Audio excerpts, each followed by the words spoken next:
നമസ്കാരം. റാഫ്റ്റോക്ക് ഫുട്ബോളിലേക്ക് അവർക്കും സ്വാഗതം. ഇന്റർ മിലാനിലേക്ക് നിക്കോബാസ് എത്തുമോ? ഹാവിർ സനാട്ടിയുടെ ചില വാക്കുകളാണ് അത്തരത്തിലുള്ള ചില സംശയങ്ങൾ ഉണ്ടാക്കിയത്. ഇപ്പോൾ കൃത്യമായിട്ട് സെസ്ക് ഫാബ്രിഗസ് അതിലൊരു വിശദീകരണം തന്നിട്ടുണ്ട്.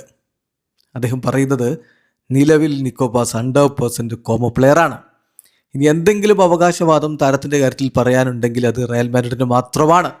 ഒരിക്കലും ഇന്റർ മിലാന് വേണ്ടി അദ്ദേഹം കളിക്കാൻ പോകില്ല. ഒന്നുകിൽ കോമോ അല്ലെങ്കിൽ റയൽ മാഡ്രിഡ്. ഇതാണ് അദ്ദേഹത്തിൻ്റെ നിലവിലെ സ്റ്റാൻഡ് എന്ന് സെസ്ക് ഫാബ്രിഗസ് വിശദീകരിക്കുന്നു. ഫാബ്രിഗസ് പറഞ്ഞത് ഇങ്ങനെയാണ്: നിക്കോ ഇപ്പോൾ 100% കോമോ പ്ലെയറാണ്.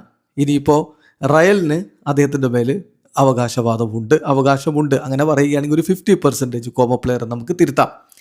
എനിക്കറിയാം ജാനേറ്റി മാഡ്രിഡിനോ കോമോക്കോ വേണ്ടി വർക്ക് ചെയ്യുന്ന ആളല്ലോ. സോ നമുക്ക് റെസ്പെക്റ്റ് കാണിക്കാം. അതപ്പോൾ എനിക്കിതിൽ പറയാനുള്ളൂ.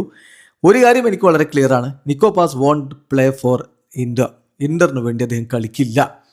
ഒന്നുകിൽ അദ്ദേഹം റയൽ മാഡ്രിഡിലേക്ക് മടങ്ങും, അല്ലെങ്കിൽ അദ്ദേഹം കോമോയിൽ അടുത്ത വർഷം കളിക്കും. ഇതാണ് എനിക്കിപ്പോൾ പറയാൻ പറ്റുക എന്ന് സെസ്ക് ഫാബ്രിഗസ് പറയുന്നു. ഏതായാലും അദ്ദേഹം റയൽ മാഡ്രിഡിലേക്ക് മടങ്ങും അടുത്ത സീസണിൽ എന്ന് തന്നെയാണ് ലഭ്യമായിട്ടുള്ള വിവരങ്ങളൊക്കെ. മാത്രമല്ല ഇപ്പോൾ മികച്ച പ്രകടനമാണ് അദ്ദേഹം നടത്തിയിരിക്കുന്നത്.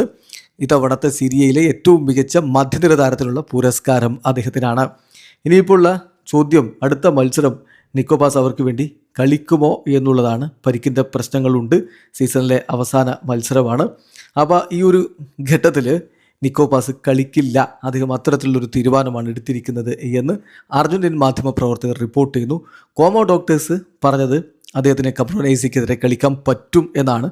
എന്നാൽ അങ്ങോട്ടേക്ക് AFA ഡോക്ടേഴ്സിനെ അയച്ചിരുന്നു. അവർ പറഞ്ഞത് ഈ ഇഞ്ചുറി ഒരു ചെറിയ ഇമ്പാക്റ്റ് ഉണ്ടായാൽ പോലും വലിയ വേഴ്സനാക്കുന്ന തരത്തിലുള്ള ഇഞ്ചുറിയാണ് ഇപ്പോൾ നിക്കോക്കുള്ളത്. അതുകൊണ്ട് തന്നെ കളിക്കുന്ന റിസ്ക്കാണ്. So Nico decided to trust the AFA doctors. AFA doctors പറഞ്ഞത് വിശ്വസിച്ച് അതനുസരിച്ച് തീരുമാനമെടുക്കാനാണ് നിക്കോ തയ്യാറായിരിക്കുന്നത്. അതുകൊണ്ട് തന്നെ കംപ്രമൈസിക്കെതിരെയുള്ള മത്സരം അദ്ദേഹം കളിക്കില്ല. അർജന്റീന ദേശീയ ടീമിനോടൊപ്പം വേൾഡ് കപ്പാണ് അദ്ദേഹം ഉദ്ദേശിക്കുന്നത്. വീഡിയോ അവസാനിക്കുന്ന ഫുട്ബോൾ ലോകത്തെ കൂടുതൽ വിശേഷങ്ങളുമായി റാഫ്റ്റോക്സ് എത്താം.